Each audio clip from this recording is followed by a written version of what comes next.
मित्रांनो, लग्नानंतर होईलच प्रेम या मालिकेच्या आजच्या भागामध्ये मानिनी आता फोनवर बोलत बोलत नंदिनीच्या रूममध्ये येते। आता नंदिनी तिथे काहीतरी करत असते आणि मानिनीकडे पाहते।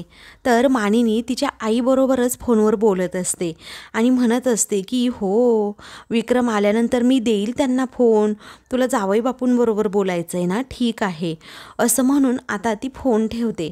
नंदिनी हे सगळं बोलणं ऐकते आणि हसते। नंदिनी आता विचारते, काय झालं हो आई? तेव्हा आता मानिनी म्हणते, अगं काय असतं माहिती आहे तुझ्या बाबांचं, मला जर माहेरवरून फोन आला ना तर लगेचच दुसरीकडे पळ काढतात, ते अजिबात जागेवर थांबतच नाही। ते कधीच असं वर्षानुवर्ष माझ्या माहेरच्या माणसांबरोबर बोलत नाही आणि मग मी सुद्धा काय करते, हे बाहेर गेले की मग माहेरच्यांना फोन करते आणि तासनतास आपली निवांत गप्पा मारत बसते, तेवढंच बरं वाटतं ना गं जरा। तेव्हा नंदिनी म्हणते, हो ना, माहेरच्यांबरोबर बोलल्यानंतर खूप छान वाटतं, असं रिलॅक्स वाटतं, मन प्रसन्न होतं। मग त्यावेळी मानिनी विचारते, तुम्हा दोघींनाही असं वाटत असेल ना गं, तुझ्या आईबाबांबरोबर फोनवर बोलावं किंवा त्यांना असं भेटायला जावं? नंदिनी म्हणते, हो आई, मला ना आठवण तर खूपच येते। तेव्हा मानिनी विचारते, मग काय करतेस तू अशा वेळी? तेव्हा नंदिनी सांगते, काही नाही, घरी फोन करते, विचारपूस करते आणि तेवढीच खुशाली कळली की मग खूप बरं वाटतं। तेव्हा मानिनी म्हणते, अगं जायचं मग घरी, अशी अधूनमधून जा की, आणि त्यांनाही तशी तुमची आठवण येतच असेल ना। मग आता नंदिनी म्हणते, हो, प्रत्येक वेळी फोन आल्यानंतर आई म्हणतच असते, अगं ये ग, घरी ये, आम्हाला भेटून जा, पण कामामुळे वेळ मिळत नाही ना जायला। त्यावेळी मानिनी म्हणते, असं नसतं करायचं नंदिनी, अगं मी तुम्हाला कधी काही विचारते का, मी काही खाष्ट सासू आहे का? अगं तू ऐक हा, माहेरी जायचं, छान 2-3 दिवस राहायचं आणि मस्त एन्जॉय वगैरे करायचा आणि मग यायचं परत सासरी। तेव्हा नंदिनी आता असं बोलल्याबरोबरच मानिनीने विचार करू लागते आणि म्हणते, फक्त 1-2 महिन्यांसाठी नाही हो आई, मी अगदी 6 महिन्यांनंतर कायमचीच माझ्या माहेरी जाणार आहे, असं म्हणून तिच्या मनातील दुःख ती कुणाला सांगत नाही, एकदमच गप्प होते। मानिनी विचारते, नंदिनी कुठल्या विचारांमध्ये तू हरवलीस? बरं बस इथे, माझं काम आहे जरा तुझ्याकडे। मग आता नंदिनी विचारते, काय काम होतं आई, बोला की। मग मानिनी हसते आणि म्हणते, अगं यांनी ना माझं काम जरा वाढवूनच ठेवलंय। नंदिनी विचारते, नक्की काय केलंय आता बाबांनी? त्याच वेळी मानिनी सांगते, तू पाहिलं ना सकाळपासून ते किती धावपळ करतायत, आता मी काहीच घरातलं काम करू नये यासाठी ते नेल पॉलिश मला लावून गेले आहेत आणि कुठून आणलंय नेल पॉलिश काय माहीत, ते वाळतच नाहीये। तेव्हा नंदिनी आता हसते आणि म्हणते, बाबा ना अगदी ग्रेट आहेत, ग्रेट आई। मग आता मानिनी म्हणते, हो ना आहेच ते ग्रेट, पण मला ना त्यांच्यासाठी पत्र लिहायचंय, तू मदत करशील का मला? तेव्हा नंदिनी म्हणते, हो। तेव्हा नंदिनी आता म्हणते, आई अहो पत्र वगैरे? मग आता मानिनी म्हणते, हो अगं, ते एवढं सगळं करतायत माझ्यासाठी, मग मलाही त्यांच्यासाठी एक छान असं पत्र लिहावंसं वाटतंय, म्हणजे दरवर्षी जसं मी त्यांच्यासाठी पत्र लिहावं आणि त्यांनी वाचावं, हे सगळं त्यांना खूप आवडतंच, कारण आत्ताच्या काळात खरं तर कोण पत्र लिहितं, पण तरीही आम्हा दोघांना असंच नेहमी वाटतं की नवरा बायकोने एकमेकांना अशी अधूनमधून का होईना पत्र लिहायला हवी। तेव्हा नंदिनीला हे ऐकून आता जरा धक्काच बसतो। मग मानिनी आता विचारते, काय ग, जीवाने दिलंय का ग तुला असं कधी पत्र? मग आता लगेचच नंदिनीला आठवतं की कशा प्रकारे आमचं नातं तोडण्याविषयीचं पत्र लिहिलं होतं, कारण त्याला नंदिनीबरोबर राहायचंच नसतं, परंतु त्याने ते पत्र काव्यासाठी लिहिलेलं असतं आणि उगीचच नंदिनीचा गैरसमज झालेला असतो। नंदिनी त्याच पत्रामध्ये अगदी हरवून जाते आणि तोच विचार करते। मानिनीने असं हसून विचारल्यामुळे की तुला पत्र लिहिलं होतं का, परंतु नंदिनीच्या डोळ्यासमोर तेच आता निगेटिव्ह पत्र येतं, त्यामुळे नंदिनींना सुद्धा खूप मोठा गैरसमज जीवाबद्दलचा करून घेतलेला असतो। तेव्हा मानिनी आता विचारते, नंदिनी, अगं मी तुला काहीतरी विचारतीये, बोल ना, जीवाने लिहिलं होतं का तुला पत्र आणि तुझ्याकडे पत्र लिहायला वेळ आहे ना ग थोडासा? तेव्हा नंदिनी म्हणते, हो आई, आहे अहो माझ्याकडे वेळ, मी पटकन नोटपॅड घेऊन येते हा। असं म्हणून ती आता नोटपॅड घेते आणि अजूनच उदास होते. दुसरीकडे विक्रमचं वेगळंच काहीतरी सुरू असतं. तो आता जीवा आणि काव्याला फ्रेंडशिप बँड आणून देतो आणि म्हणतो, चला बरं बांधा एकमेकांच्या हातामध्ये ते बँड. तेव्हा जीवा आणि काव्या धक्क्यानेच एकमेकांकडे पाहतात. खरं तर त्यांना एकमेकांना तो फ्रेंडशिप बँडच बांधायचा नसतो. तर विक्रम सारखाच हट्ट करत असतो, अरे बांधा बांधा. तेवढ्यातच आता लगेचच विक्रमला फोन येतो. तर तेथे फोनचा आवाज येत नसल्यामुळे विक्रमला नाईलाजाने बाहेर जावं लागतं. विक्रम तेथून जाताच लगेचच आता जीवा म्हणतो, बाबांनी सांगितलं म्हणून मला हे बांधावं लागते. तेव्हा आता ती म्हणते, 1 मिनिट, अरे बाबांनी सांगितलं म्हणूनच मला हे तुला फ्रेंडशिप बँड बांधावं लागतंय. मला काही वेड नाही लागलं तुला फ्रेंडशिप बँड बांधायला, जन्मजेय. तेव्हा तो म्हणतो, मी सुद्धा अक्कल काही घाण नाही ठेवली आहे. आता नशीब बाबांना फोन आला आणि ते बाहेर गेले, नाहीतर हा बँड बांधावाच लागला असता. तेव्हा आता काव्या म्हणते, तू जरी बांधला असता ना तो फ्रेंडशिप बँड, तरीही माझ्या रूममध्ये जाऊन मी तो काढून फेकून दिला असता, समजलं. आणि असंही मला आता तुझ्याकडून काहीही नको आहे. तेव्हा जीवाला एका क्षणी धक्का बसतो, पण तो सुद्धा तिच्याच तोंडावर सांगतो, मलाही काही गरज नाही आहे तुझी किंवा तुझ्यासोबत कोणतंही कनेक्शन ठेवायचं नाही आहे इथून पुढे मला. अरे तसंही आता सगळं काही संपलंय. मग आता काव्या विचारते, काय रे, काय संपलंय काय? कनेक्शन काहीही केल्या संपत नाही. अरे आज सकाळी विक्रम काकांनी मानिनी काकूंसाठी केलेली कविता ऐकली आहे मी, समजलं. आणि गंमत म्हणजे आपण एकत्र असताना तीच कविता तू माझ्यासाठी गाऊनसुद्धा दाखवली होती. अरे थोडक्यात काय, ती कवितासुद्धा अगदी दुसऱ्याचीच ढापली होतीस तू. तेव्हा जीवाला आता राग येतो आणि म्हणतो, हे बघ मी आता ना. मग आता काव्या म्हणते, काहीही बोलू नकोस तू, एकदम गप्प राहा. मला काहीही ऐकायचं नाहीये, कारण मला तुला आता कायमचंच पुसून टाकायचंय. इतकं पुसून टाकायचंय ना की तू समोर आल्यानंतर मला काहीही आठवता कामा नये. आणि मुळात तू जे समोर येतोस ना माझ्यात, तेच मला नको आहे. तेव्हा तो विचारतो, मग काय येतेस ग माझ्यासमोर, आणि मला सुद्धा हौस नाही आहे अशी तुझ्यासमोर येण्याची. तेव्हा आता ती म्हणते, अरे हौस नसेल ना तरीही तू टाळतच नाही आहे माझ्यासमोर येण्याचं.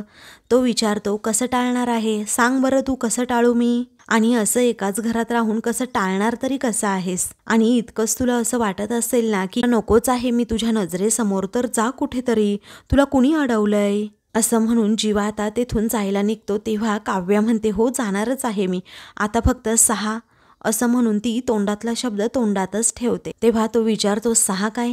मग आता लगेचच काव्या मनात विचार करते, जीवाला माझ्या आणि पार्थच्या डिवोर्सबद्दल कळायला नको, नाहीतर तो उगीचच माझ्या ताईला सांगेल. मग आता जीवा विचारतो, अगं काय बोलतोय मी, फक्त 6 काय नक्की? तेव्हा ती म्हणते, तुला का सांगू मी, तू कोण आहेस माझा तुला सांगायला. असं म्हणून आता ती लगेचच तेथून जाते. तर जीवाला सुद्धा आता वाईटच वाटतं आणि तो फ्रेंडशिप बँड असतो ना तो फेकून देणार असतो, परंतु स्वतःला आता तो कंट्रोल करतो. तर आता जीवाला त्या गोष्टीचा खूप त्रास होत असतो. त्याला कळून चुकलेलं असतं की काव्याच्या मनात असं काहीतरी आहे आणि जे ती करून दाखवणारच, कारण ती खूप हट्टी मुलगी आहे. तर दुसरीकडे आता मानिनीचं अजूनही नंदिनीला पत्र लिहायला सांगणंच सुरू असतं. नंदिनी आता छान असं पत्रसुद्धा लिहून देते आणि सर्वात शेवटी नंदिनीला सांगते, युअर्स लव्हिंगली मानिनी, असं लिही शेवटी. मग आता नंदिनी म्हणते, आई आपण एक ट्विस्ट आणूयात यामध्ये, कारण बाबांना आता असं सांगायलाच नको आणि त्यांना असं समजायला नाही पाहिजे की इथे मानिनी नाव लिहिलं आहे. त्यांनी स्वतःहून ओळखायला हवं की तुम्ही ते पत्र लिहिलंय. तेव्हा मानिनी म्हणते, ठीक आहे नको लिहू मग माझं नाव. त्यानंतर आता मानिनी तिचे आभार मानते, कारण नंदिनीने खूप छान असं पत्र तिला लिहून दिलेलं असतं. मानिनी म्हणते, ऐक ना मी जरा साडी चेंज करून येते आणि तुझ्याच रूममध्ये हे पत्र ठेव, कारण मी देण्या अगोदर यांना ते पत्र हाताला लागायला नको, नाहीतर अगोदरच वाचून घेतील आणि त्यातलं सरप्राईजच जाईल. तेव्हा नंदिनी म्हणते, हो ठीक आहे काही प्रॉब्लेम नाही, तुम्ही या चेंज करून. मग आता त्यावेळी मानिनी जाता जाता सांगते, मी हे पत्र यांच्यासाठी लिहिलंय, कुणाला सांगू नको कारण जीवा गधडा आहे ना तो अख्ख्या घरवर नुसती रिक्षा फिरवत बसेल. तेव्हा नंदिनी म्हणते, ठीक आहे पण त्यांच्याशी कोण बोलतंय. त्यावेळी आता मानिनी पुन्हा मागे येते आणि विचारते, काय म्हणालीस त्यांच्याशी कोण येतंय म्हणजे? तर नंदिनी आता शांत बसते आणि म्हणते काही नाही हो आई. त्यावेळी आता मानिनी पुन्हा एकदा नंदिनीला म्हणते, ज्या नवऱ्याने मला नेल पॉलिश लावले त्यापेक्षा तुझ्या नवऱ्याने तुझ्या हातात हा बँड बांधलाय ना, तो नेल पॉलिशपेक्षा खुलून दिसतोय. तेव्हा आता असं म्हणून मानिनी तेथून जाते. तर नंदिनी आता आरशासमोर जाऊन उभी राहते आणि त्या फ्रेंडशिप बँडकडे पाहतच राहते आणि तिला आता ते फ्रेंडशिप बँड बांधल्याचे सर्व प्रसंग आठवतात. तर तेवढ्यातच आता मानिनीसाठी तिने जे पत्र लिहिलेलं असतं ते पत्र उडून आता तिकडे दरवाजाजवळ जातं. तर नेमका आता जीवा तिथे आलेला असतो आणि जीवाच्या पायाजवळच ते आता पत्र पडतं. तेव्हा जीवा येऊन ते पत्र हातात घेतो. त्याला समजतं हे तर नंदिनीचं अक्षर आहे. मग आता त्यावर काय लिहिलंय ते तो वाचू लागतो. त्यामध्ये लिहिलेलं असतं की प्रिय, तुम्ही माझ्यासाठी गजरा आणता, मला घास भरवता, असं म्हणून तो हसतच तिच्याकडे पाहतो. तर आता त्याला ते प्रसंग आठवतात की कशा प्रकारे गुढीपाडव्याच्या दिवशी मी पहिला घास नंदिनीला भरवला होता. मी तिच्यासाठी नेहमीच गजरे घेऊन सुद्धा देतो. हे सगळं आठवल्यानंतर त्याला आता जाणीव होते की नंदिनीला मी जे काही करतोय त्याची जाणीव आहे म्हणून. मग तो पुढे वाचू लागतो की तुम्ही जे एफर्ट्स घेतात ते मला खूप आवडतं आणि मी रुसले चिडले तर मला सॉरी म्हणण्यासाठी जी धडपड करता ती खरंच खूप क्यूट वाटते मला. मग आता जीवाला तेही प्रसंग आठवतात की कशा प्रकारे जेव्हा नंदिनी माझ्यावर चिडली होती आणि मी तिला त्या स्टॉलने सॉरी असं लिहून बेडवर ठेवलं होतं, हे सुद्धा त्याला आठवतं आणि तो अजूनच खुश होतो. आता जीवा वाचतो की कधी आयुष्यामध्ये मी रुसले आणि तुम्ही रुसलात तर मी तुम्हाला मनवेल आणि तुम्ही मला मनवायचं आणि तुम्ही चिडलात ना तर मी तुम्हाला लाडीगोडी नक्कीच लावेल. पण काहीही झालं तरी संवाद नाही थांबला पाहिजे. Yours lovingly. ते सगळं तो पत्र वाचतो आणि त्याला वाटतं की नंदिनीनेच माझ्यासाठी हे लिहिलंय. मग आता त्याचा खरंच खूप मोठा गैरसमज झालेला असतो, कारण आता मानिनीने ते विक्रमसाठी लिहिलं आहे ते कळतच नसतं. त्यावर हस्ताक्षर नंदिनीचं असतं. त्याचबरोबर नंदिनीने असंही मानिनीला सांगितलेलं असतं की त्यावर नाव लिहू नका म्हणून. मग त्यानंतर आता तो म्हणतो, कसली आतल्या गाठीची आहे ही चकाचक बाई. माझ्याबद्दल असणारी आपुलकी आणि काळजी तिला या पत्रातून लिहून द्यायची होती का माझ्यासाठी. मग आता असं म्हणून तो पुढे पुढे येत असतो. त्याचवेळी नंदिनीचं लक्ष मागे जातं. तर नंदिनी आता मागे वळून पाहते आणि म्हणते, अरे बापरे, कुठे गेलं ते पत्र. जीवा ते पत्र पाठीमागे लपवतो आणि विचारतो, काय काय शोधतीयेस तू. ती म्हणते, काही नाही, जे तुमच्या हाती लागायला नको. मग त्यानंतर जीवा पुन्हा पुन्हा फोर्स करतो, अगं बोल, काय शोधतीयेस. काहीही करून सांगतच नाही. त्यामुळे आता जीवा म्हणतो, अरे कसली ॲक्टर आहेस ग तू, काही सांगतच नाही मला. अगं म्हणजे तोंडावर भांड भांडतेस तू माझ्याशी आणि दुसरीकडे काय म्हणतेस तर संवाद बंद होता कामा नये, असंच ना. तेव्हा नंदिनी म्हणते की मी असं कुठे बोलले, तुम्हाला काही बोलले का आजपर्यंत. जीवा म्हणतो, बोलली नाहीस पण लिहिलं असशीलच ना. त्यावरती नंदिनी म्हणते, मी असं काहीही लिहिलेलं नाहीये. तेव्हा जीवा म्हणतो, बघ बघ जरा नीट आठवून बघ. अगं मनातलं कदाचित सगळं काही व्यक्त झाली असशील. नंदिनी म्हणते, अहो खरंच मी असं काहीही लिहिलेलं नाहीये आणि लिहायचं असतं तर मी सरळ अशी लिहील कशाला, तोंडावर बोलेल ना तुमच्या. मग आता तो म्हणतो, काय लबाड कोल्ह्यासारखी आहेस ग तू, असं तोंडावर भांडतेस आणि किती बोलतेस आणि मनात असं काय काय माझ्याबद्दल साठवून ठेवलंस. तेव्हा नंदिनी आता अजूनही ते पत्र शोधत असते. तेव्हा आता ती विचारते, अहो थांबा एक मिनिट, मी काहीही साठवून ठेवलेलं नाहीये आणि हे काय बोलताय तुम्ही, मी तुमच्यासाठी काहीही लिहिलेलं नाहीये. तेव्हा तो विचारतो, नक्की हो का. मग आता ती म्हणते, नक्की. तेव्हा तो हळूच पत्र बाहेर काढतो आणि विचारतो, हे पत्र मग कुणी लिहिलं. तेव्हा ती लगेचच त्याच्या हातातून ते पत्र घेऊ लागते. जीवा आता इकडे तिकडे ते पत्र आता पुन्हा लपवण्याच्या प्रयत्नात असतो आणि म्हणतो की मी हे देणारच नाही. तरीही नंदिनी कशीबशी त्याच्या हातातून ते पत्र आता घेते. मग आता हे पत्र तुम्हाला कसं मिळालं आणि तुम्ही वाचलं का हे पत्र, असं ती घाबरतच विचारते. तेव्हा तो हसतो आणि म्हणतो, अगं असं काय करतेस, माझ्यासाठी लिहिलं होतं ना की तुम्ही मला गजरा देता, मला घास भरवता, पण तुम्ही माझ्यासाठी जे एफर्ट्स घेता ना ते मला खरंच खूप क्यूट वाटतं आणि एफर्ट्स एवढे क्यूट वाटतात तर पाणीपुरी आणि ऑमलेट का नाही खाल्लं. तेव्हा नंदिनी डोक्यालाच हात लावते आणि म्हणते, एक मिनिट, जरा तुमच्या विचारांना ब्रेक मारा बरं. हे पत्र मी तुमच्यासाठी नाही लिहिलं, हे मी पत्र माझ्या बाबांसाठी लिहिलंय. तेव्हा धक्क्यानेच तो विचारतो, काय, हे पत्र तू माझ्या बाबांसाठी लिहिलंस? चल, कसं शक्य आहे असं तो विचारतो. आणि बाबांनी कधी दिला ग तुला गजरा? तेव्हा ती विचारते, तुमचा वरचा मजला जरा रिकामा आहे का हो? मग आता नंदिनी म्हणते, हे पत्र मी बाबांसाठी आईच्या वतीने लिहिलंय. तो म्हणतो, चल चल, उगीच आता सारवासारव करू नकोस हा, तू असं कधीही करणार नाहीस. अगं, तुझ्या मनात माझ्यासाठी काय विचार आहेत ना, हे कळलंय मला आता. मग आता तुमच्याबद्दल जे काही वाटतं ते ऑलरेडी मी बोलून दाखवलंय, असं आता नंदिनी म्हणते. तुमचा मी गैरसमज ना आता दूरच करते. ऐका झालं काय? आईंनी नेलपेंट लावलं होतं, ओलं होतं. त्या म्हणाल्या, मग माझ्यासाठी पत्र लिहून दे. आणि ते मी पत्र लगेचच लिहून दिलं.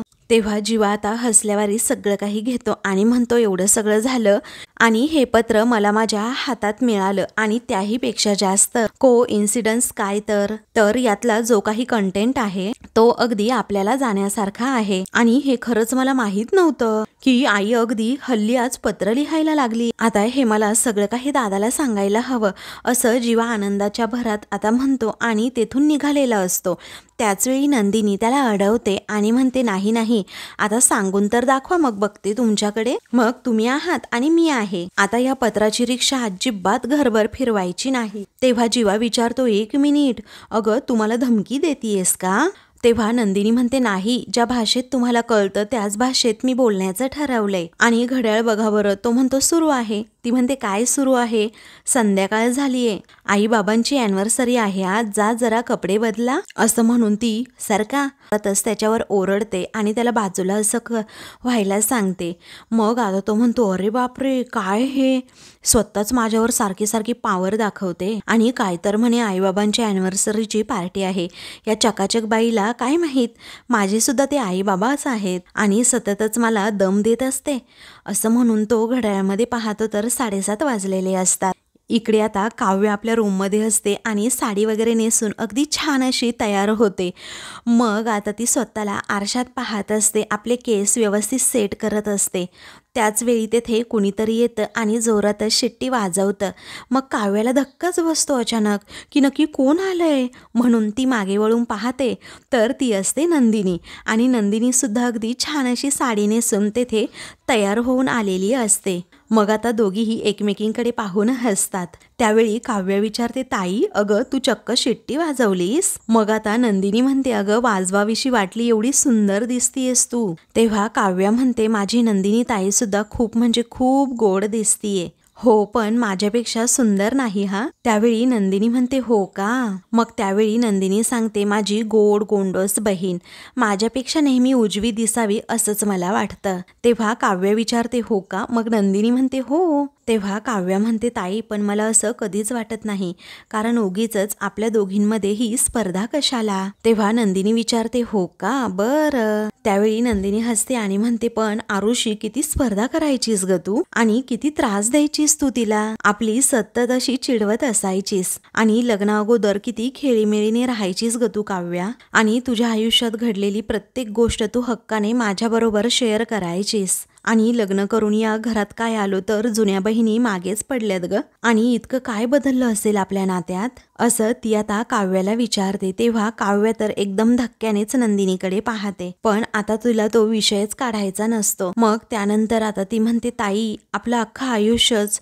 360 डिग्री बदललंय आणि नात्याचं काय घेऊन बसलीस? आता काव्याच्या मनात असणारं दुःख नंदिनीला समजत असतं, परंतु ते दुःख काय आहे हे मात्र उमजत नसतं. मग आता असं म्हणून काव्याच आता नंदिनीला सावरते आणि म्हणते, काय बोलतोय आपण, हे उगीचच ना सेंटी होतोय हा आता, आणि आजचा दिवस असा सेंटी होण्याचा नाहीये, कारण आजचा दिवस हा सेलिब्रेशनचा आहे. तेव्हा नंदिनी म्हणते, हो ना, तरीही अजून एक गोष्ट सुद्धा सेलिब्रेट केलेली नाहीये. तेव्हा कुठली गोष्ट, असं काव्या विचारते. मग नंदिनी म्हणते, अगं सख्या बहिणी आहोतच, पण पक्क्या मैत्रिणी सुद्धा आहोतच ना, आणि अजूनही आपण एकमेकींना फ्रेंडशिप डे विश नाही केलंय. तेव्हा आता काव्य हसते आणि म्हणते, काय ताई, आता या गोड काव्याकडून या लाडक्या नंदिनी ताईला हॅपी फ्रेंडशिप डे, असं म्हणून ती मोठ्यानेच आता हसते. त्याच वेळी आता दोघीही एकमेकींना मिठी मारतात. त्यानंतर काव्या म्हणते, ताई 1 मिनिट, पण आपण असं एकमेकींना विश का करतोय फक्त?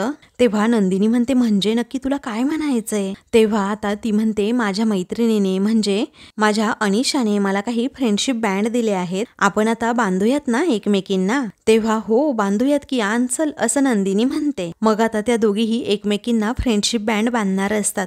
तेव्हा नंदिनी आता लगेचच काव्याकडे पाहते, इमोशनल होते आणि मनातच विचार करते, अगं आपली मैत्री एवढी घट्ट आहे तरीही स्वतः तू मला डिवोर्सबद्दल का नाही सांगितलंस? तेव्हा आता काव्या मनातच विचार करू लागते की ताई माझा डिवोर्स होणार आहे, आपण दोघीही अगदी बहिणी आहोत आणि घट्ट मैत्रिणीसुद्धा, मी तुला काहीही सांगितलेलं नाही. ताई मला माफ कर, पार्थ आणि माझा डिवोर्स होणार हा धक्का तुला सहन नाही होऊ शकत. मग आता असं मनातच म्हणून ती पुन्हा एकदा नंदिनीकडे पाहते आणि तिला मिठी मारते. तर दुसरीकडे आता सगळ्यांनी विक्रम आणि मानिनीच्या ॲनिव्हर्सरीची अगदी फुल तयारी केलेली असते.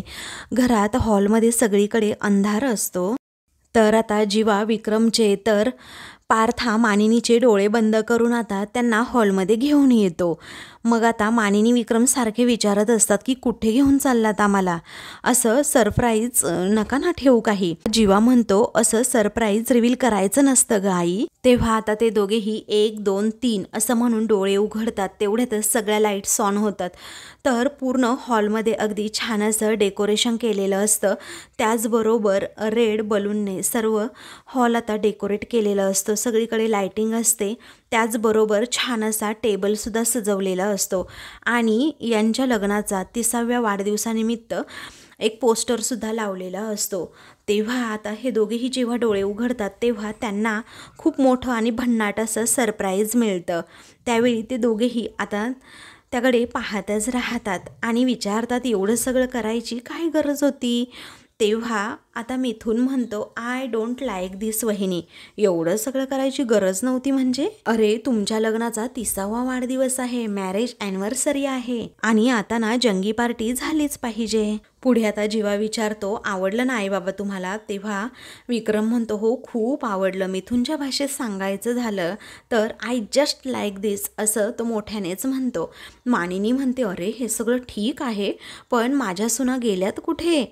तेव्हा हॅप्पी ॲनिव्हर्सरी असं म्हणून नंदिनी आणि काव्या दोघीही तेथे येतात. मग त्या दोघीही छान असा केक घेऊन आलेल्या असतात आणि त्या दोघीही आता त्या दोघांना ॲनिव्हर्सरीचं विश करतात आणि आमच्याशिवाय सेलिब्रेशन होणार आहे का असंही विचारतात. मानिनी म्हणते, नाही ग बाळांनो, तुमच्याशिवाय सेलिब्रेशन होणं शक्यच नाही, कारण तुम्ही दोघीही माझ्या काळजाचा तुकडा आहात. तर रम्याचा आता जळफळाट होतो. त्यानंतर आता पार्थ विचारतो, घ्या आता, अगोदर आम्ही दोघे काळजाचे तुकडे होतो, आता ह्या झाल्या का? मग आता जीवा म्हणतो, अजिबात असं झालं नाही पाहिजे आई, या विरोधात आम्ही प्रोटेस्ट करूच. त्याचवेळी काव्या म्हणते, प्रोटेस्ट करा पण आज नाही उद्या, हां, नाहीतर आमचं सेलिब्रेशन होणारच नाही. तेव्हा नंदिनी सुद्धा जीवाला टोमणा मारते, एखाद्याने किती जलस व्हावं ना कळतच नाही बाबा. मग मिथून म्हणतो, भांडू नका रे बाबांनो, सेलिब्रेशनला सुरुवात करा, कारण आता केक सुद्धा वाट बघतोय, आपण त्याला कधी खातोय त्याची. तेव्हा पिहू म्हणते, बाबा अहो तुमचा डोळा केकवरच आहे वाटतं. त्यानंतर काव्या म्हणते, बिचाऱ्या आत्याबाई खाली येऊ शकत नाहीये ना तापामुळे आणि त्यांच्या आवडीचा चॉकलेट केकच ऑर्डर केलाय. तेव्हा रम्याला खूप राग येतो आणि ती रागातच काव्याकडे पाहत मनात विचार करते, आता जर माझ्या आईला ताप आला नसताना तर तिने बरोबर दाखवलं असतं हिला. तर आता मित्रांनो, पुढील भागामध्ये सेलिब्रेशन तर अगदी झालेलं असतं. तर मानिनी आता प्रेमाचा अर्थ समजावून सांगते. प्रेम हे कधीही 50-50 नसतं, कारण प्रेम हे नेहमी 60-40 असतं. मग विक्रम म्हणतो, तुमचा पार्टनर हा तुमचा वरण भात असतो, प्रत्येकाने शोधावा आपापला वरण भात, असं तो त्या दोघाही मुलांना ॲडवाईस देतो. तर ते दोघेही आपापल्या बायकांकडे पाहतच राहतात. अशाच मालिकेंचे पुढील भाग पाहण्यासाठी चॅनलला सबस्क्राईब करा.